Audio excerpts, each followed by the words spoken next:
திரு கேசி, 2 சவால் பார்க்க முடியும் எதிர் தரப்புக்கு. ஒன்று, அதிமுக பாஜக கூட்டணியை பலப்படுத்தணும் அப்படின்னு கூட்டணி அடிப்படையில் செய்ய வேண்டிய வேலைகள் அப்படின்னு ஒன்று இருக்கும்.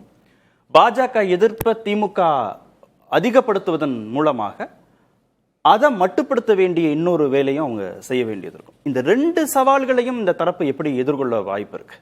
நிச்சயமா இந்த நடந்து முடிந்த அந்த திமுகவினுடைய அந்த இளைஞரணி மாநாடுங்கிறது நன்கு திட்டமிட்டு 3 விதங்கள் அவங்க பேசுனதே பார்த்தீங்கன்னா, பாஜக அவர்களை பிரதான எதிரியாகவும் பழைய அடிமைகள் என்று அதிமுகவை குறிப்பிட்டு, புதிய அடிமைகள் என்று விஜயை குறிப்பிட்டு, ஒருவேளை அனைவரும் ஒன்று சேர்ந்தாலும் கூட அதை எதிர்கொள்வதற்கு திமுகவை தயார்படுத்துகிறோம் என்கிற ஒரு அறைகோவலாக தான் அது இருந்தது. இன்னொன்று, இளைஞரணி மாநாடு என்பதன் மூலமாக விஜய் பக்கம் அதிகமாக அந்த இளைஞர்கள் இருக்கிறார்கள் என்கிற அந்த கவனச்சிதறலை தங்கள் பக்கம் இழுப்பதற்கு ஒன்று. வட மாவட்டங்களில் அதிமுக பாட்டாளி மக்கள் கட்சி அந்த கூட்டணி பலமாக இருக்கிறது என்பதற்கு பதில் சொல்லுகிற விதமாகவும், அடுத்த ஒரு தலைமுறைக்கு இன்னொரு 25 ஆண்டு காலத்திற்கு உண்டான ஒரு அஸ்திவாரத்தை அமைக்கிற விதமாக அந்த கூட்டத்தை அவர்கள் நடத்தி இருக்கிறார். நிச்சயமா இது அதிமுகவுக்கு ஒரு மிகப்பெரிய சவால். இதே புரட்சி தலைவர் எம்ஜிஆர் காலமோ ஜெயலலிதா அம்மா காலமோ இருந்திருந்தால் அடுத்த 3 வாரங்களில் 3 மண்டலங்களில் இது போன்ற இளைஞரணி கூட்டங்கள் நடந்திருக்கும். ஆனால் ஜெயலலிதா அம்மா காலத்தில் தான் அந்த இளைஞர் பாசறை, இளம் பெண்கள் பாசறை இதெல்லாம் துவக்கப்பட்டது. இப்போ மதுரை மண்டலமோ இல்லை டெல்டா மண்டலமோ இல்லை கொங்கு மண்டலமோ இல்லை சென்னை மாநகர் பகுதிகளோ நடத்திட்டு கடைசியா இதே வடக்கு மண்டலத்திலையும் நடத்தி திமுகவுக்கு சற்றும் நாங்கள் சளைத்தவர்கள் அல்ல என்பதை அவர்கள் நிரூபித்திருப்பாங்க. இப்போ அதை பற்றிய அது குறித்த அந்த சிந்தனைகள் குறைவாக இருக்குது. இன்னும் திமுகவை பொறுத்த வரைக்கும் எல்லோரும் அந்த வாக்கு சிதறல்கள்னு நம்ம சொல்கிறோம், ஆளுங்கட்சிக்கு எதிரான வாக்குகள் சிதறுதுன்னு. திமுக தயாராவது எல்லோரும் ஒருங்கிணைந்து வந்தாலும் நாங்கள் எதிர்கொள்ள தயாராக இருக்கிறோம். அந்த அளவுக்கு தயார் நிலையில் அதிமுக, இப்போ அதிமுக தலைமையில் நம்ம கூட்டணி என்று பறைசாற்றுகிறோம். அதற்கு தங்களை தயார்படுத்தி கொண்டார்களான்னா இன்னும் யாரெல்லாம் கூட்டணியில் இருப்பாங்க, யார் வருவாங்க என்பதே இன்னும் ஒரு தெளிவில்லாத ஒரு நிலையாக 2 சவால் ஆயிடுச்சுல. கூட்டணி நம்ம பேசின மாதிரி ஒரு சவால், யார் வருவாங்க, யாரு இறுதி வரைக்கும் இருப்பார்கள். இன்னொன்னு, பாஜக கூட இருக்கிறதுனால திமுக அதே அரசியலை மீண்டும் மீண்டும் பேசிட்டே இருக்கிறத இவங்க எப்படி சமாளிக்க போறாங்க? இல்ல, அதாவது அதை சமாளிக்கணும்னா நம்ம அந்த திராவிட அரசியலை முன் எடுக்கணும்.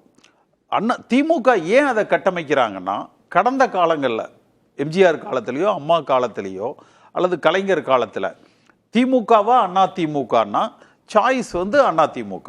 அதாவது நீங்கள் திராவிடமா இந்துத்துவாவா என்றால் திராவிடம், நீங்கள் திமுகவா அதிமுகவா என்றால் அதிமுக.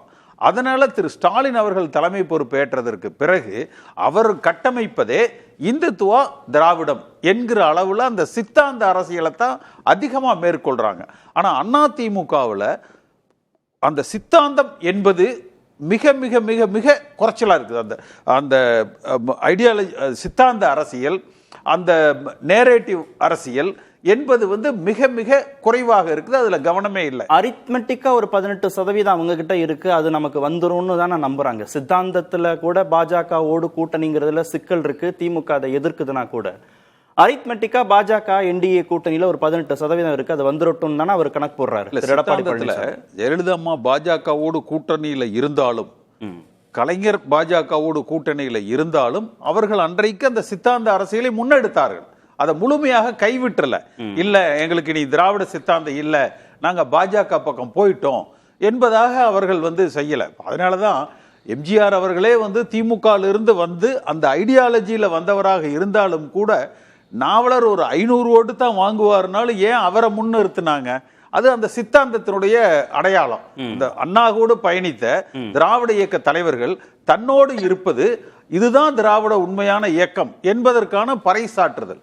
ஜெயலலிதா அம்மா காலத்திலையும் அதை செய்தார்கள். இன்னும் ஒரு படி மேலே போய் தீகாவை, திரு வீரமணி அவர்களை சமூக நீதி காத்த வீராங்கனைன்னு சொல்ற மாதிரி அவர்களை அதிமுக பக்கம் வைத்துக்கொண்டு நாங்கள் தான் உண்மையான திராவிட வாரிசுகள் என்பதாக அவர்கள் கொண்டிருந்தாங்க. ஆனா இன்றைக்கு திரு எடப்பாடி பழனிசாமி காலத்தில் என்ன செய்யறாருன்னா, இப்ப நம்ம சாப்பிடுற உணவுகள் இருக்குது, எல்லா விதமாகவும் நம்ம வந்து கலந்து இது பண்ணணும். இவர் செய்வது நமக்கு என்ன சப்ளிமெண்ட் வேணும், உணவுக்கு என்ன வேணும், அந்த மாத்திரைகள் மட்டும் எடுத்துக்கிட்டா போட்டா போதும்.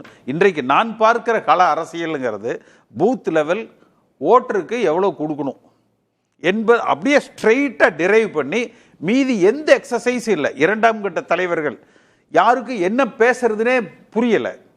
அடுத்து அந்த மாவட்டம் ஒன்றியம் அந்த அளவுல எதுவும் இல்லை. ஒரே இது 234 தொகுதிக்கு 234 பேர் அங்கங்க இருக்கிற பூத் கமிட்டி, அந்த பூத் கமிட்டியில ஓட்டர் லிஸ்ட், அந்த ஓட்டர் லிஸ்ட்ல அவங்களுக்கு எல்லாத்துக்கும் பொங்கலுக்கு ஒரு கிஃப்ட் கொடுங்க, அடுத்தடுத்த மாதங்கள்ல அவர்களை போய் நீங்க வந்து அணுகுங்க, அதன் மூலமா வர்ற வாக்குகள் என்பது அளவுல அந்த அரசியல் பயணம் சுருங்கிடுச்சு. அரசியல் இயக்கம், அந்த இயக்கத்தினுடைய மூவ்மெண்ட்டே அப்படியே வந்து முடங்கிடுச்சு. இல்ல இப்ப நீங்க சொல்றதை வச்சா பார்த்தா திராவிட அரசியலை பண்ணிக்கிட்டே பாஜகவை கூட்டணியில வச்சிருந்துச்சுன்னா அதிமுகவுக்கு பெருசா பாதிப்பு வந்திருக்காதா?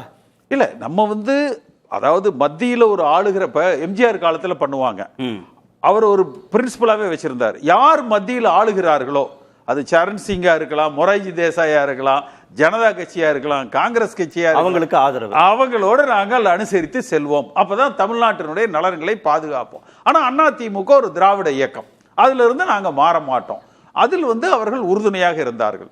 பிரபாகரன் விஷயத்துல அன்றைய காங்கிரஸ் அரசாங்கம் மாறுபட்ட நிலைப்பாட்டை எடுத்த போதும் அவர் பர்சியூ பண்ணி அவர்களோடு பேச்சுவார்த்தை நடத்தி இலங்கைக்கு தேவையானதை வந்து செய்து கொடுத்தார். அந்த அளவுல இன்றைய தேதிக்கு என்னன்னா, தன் தலைமையை தற்காத்து கொள்ளுகிற அரசியலாகவும் இப்ப இந்த தேர்தலில் எல்லோருக்குமே இருக்கிற ஒரு ஐயப்பாடு என்னன்னா, ஒருவேளை திரு எடப்பாடி பழனிசாமி அவர்களே நம்ம ஜெயிக்க மாட்டோம் என்ற ஒரு இதுக்கு வந்துட்டாரா?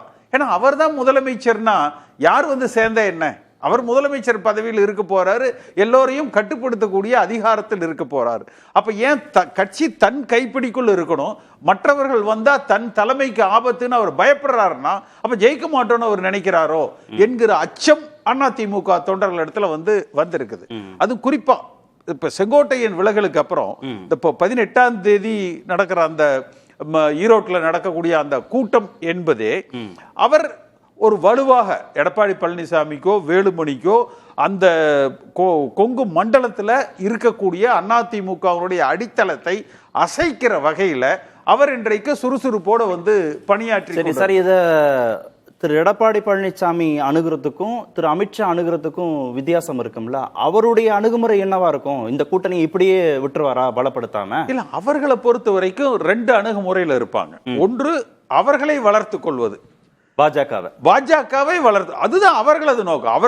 அவங்களோட அஜெண்டா எப்படியாவது திரு எடப்பாடி பழனிசாமி அவர்களை ஆட்சியில் அமர வைத்து விட வேண்டும் என்பது அல்ல. எப்படியாவது வருகிற நாடாளுமன்ற தேர்தலுக்குள் பாஜகவை வளர்த்து விட வேண்டும், இதுதான் அவர்களது முதல் குறிக்கோள். 29க்குள்ள.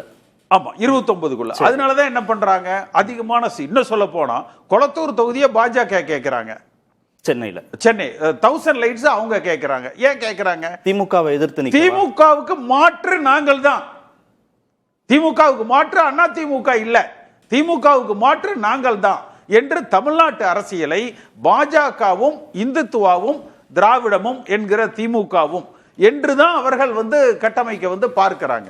நான் இந்த இடத்துல செந்தில்கிட்ட போயிட்டு வந்தா கரெக்டா இருக்கும். நான் மீண்டும் வரேன்.